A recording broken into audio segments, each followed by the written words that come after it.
প্রিয় দর্শক, আমরা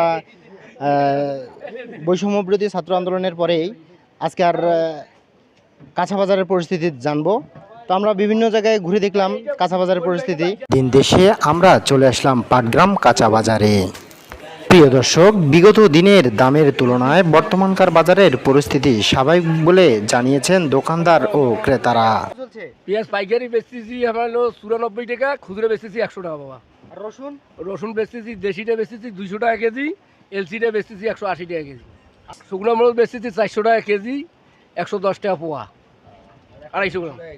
আলু কত বিক্রি করতেছেন? আলু আলু হলো পাইকারি 50 টাকা কেজি, খুচরা হলো 55 টাকা কেজি। তাহলে আপনাদের বাজার নিয়ন্ত্রণ আছে নাকি? ইনশাআল্লাহ আছে, নিয়ন্ত্রণে আছে। বাজার আজ থেকে 10 দিন আগে যে রকমের ছিল, বাজারের বর্তমান পণ্য ওই দামেই বিক্রি হচ্ছে, কোনো বাড়া উঠানামা হয়নি এখনো। সরবরাহের কী অবস্থা? সরবরাহ কম অবশ্য, বাইরেতে মাল ঢুকতে পারছে না গাড়ি ঘোড়ার কারণে, এখন ঢুকবে, এখন আবার নিয়ন্ত্রণে আসবে। এতে কি আপনাদের বাজার কম বেশি হচ্ছে না? এখনো কম বেশি হয় নাই, এখনো বাইরের থেকে মাল আমদানি হওয়ার পরে যদি কম বেশি হয় সেটা বলা যাবে না এখন।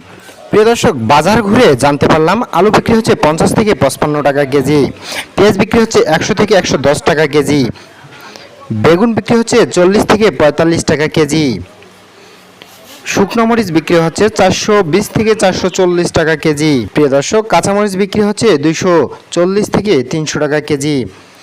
বেগুন বিক্রি হচ্ছে 45 টাকা। কত বিক্রি হচ্ছে মুকু?